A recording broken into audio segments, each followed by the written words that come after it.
तो दोस्तों आपको कहानी सुनाने जा रहे हैं लालची लकड़हारा। आशा करती हूँ कि आपको ये कहानियाँ ज़रूर पसंद आएंगी। सोहनपुर गांव में रामलाल नाम का एक लकड़हारा रहता था। वो अपनी जीविका चलाने के लिए गांव के पास के ही जंगल से रोज़ लकड़ियाँ चुनता और उन्हें बेचकर कुछ पैसे कमा लेता था। इसी तरह उसका गुजारा चल रहा था। कुछ दिनों के बाद रामलाल की शादी हो गई। उसकी पत्नी बड़ी खर्चीली थी, इसलिए अब उतनी लकड़ियों को बेचकर घर चलाना मुश्किल हो गया था। ऊपर से रामलाल की पत्नी कभी नए कपड़े खरीदने के लिए तो कभी किसी दूसरी चीज़ों के लिए रामलाल से बार बार पैसे मांगती थी। अगर पैसे ना मिले तो रूठ जाती। रामलाल अपनी पत्नी से बहुत प्यार करता था, इसलिए उसकी नाराज़गी वो बर्दाश्त नहीं कर पाता था। रामलाल ने ठान लिया कि वो अब ज़्यादा लकड़ियाँ इकट्ठा करके बेचेगा, ताकि उसकी पत्नी को रोज़ रोज़ पैसों की कमी ना हो। पत्नी की इच्छा पूरी करने के लिए आज रामलाल घने जंगल तक चला गया और बहुत सारी लकड़ियाँ चुनकर बाजार में बेच दी।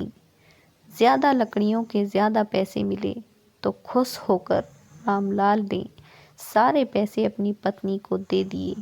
अब रोज़ रामलाल ऐसा ही करने लगा। देखते ही देखते उसके मन में लालच इतना बढ़ गया कि उसने धीरे धीरे पेड़ काटना भी शुरू कर दिया। पेड़ काटने से और ज़्यादा लकड़ियाँ हो जाती थीं और उसे अधिक दाम मिलने लगे।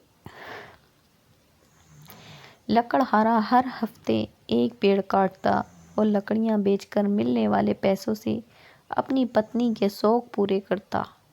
अब पैसे ज़्यादा आ रहे थे तो घर भी अच्छे से चल रहा था। धीरे धीरे रामलाल ने पैसों को जुए में लगाना शुरू कर दिया। जुआ खेलने की लत ऐसी लगी कि रामलाल एक मोटी रकम इसमें हार गया।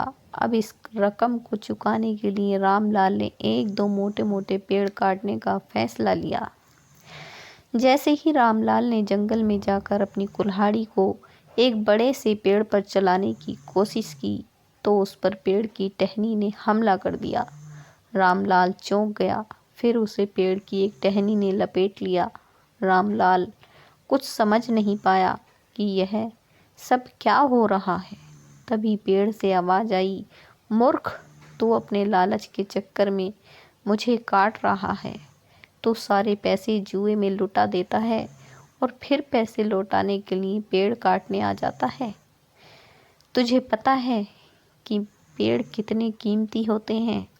हमारे अंदर भी जान बसती है और तुम इंसानों को जीने के लिए हवा, धूप में छाया और भूख को शांत करने के लिए फल देते हैं, लेकिन तू अपने स्वार्थ के लिए हमें ही काट रहा है। पेड़ ने कहा, आज तू रुक यहीं, कुल्हाड़ी मैं अब तेरे ऊपर चलाऊंगी। पेड़ की टहनी कुल्हाड़ी से रामलाल पर वार करने ही वाली थी कि वह गिड़गिड़ाने लगा। उसने माफ़ी मांगते हुए कहा, मुझसे गलती हुई है, लेकिन मुझे सुधरने का एक मौका दो। अगर आप मुझे मार दोगे तो मेरी पत्नी का क्या होगा? वो अकेली पड़ जाएगी। आज से मैं किसी पेड़ को नहीं काटूंगा, यह प्रण लेता हूँ। यह सब सुनकर पेड़ को रामलाल के ऊपर दया आ गई। उसने रामलाल को छोड़ दिया। छूटते ही रामलाल भागकर अपने घर गया और पैसों के लालच में न आने का संकल्प ले लिया। लालच में आकर पर्यावरण के साथ खिलवाड़ नहीं करना चाहिए। हमें ऑक्सीजन पेड़ से ही मिलती है। इन्हें काटकर हम खुद अपने जीवन में संकट को ला रहे हैं। तो दोस्तों, आपको हमारी ये कहानी कैसी लगी इसे लाइक और हमारे चैनल को प्लीज़ सब्सक्राइब ज़रूर करना और आगे भी अपने दोस्तों में शेयर करना और प्यारी प्यारी कहानियाँ सुनना। धन्यवाद।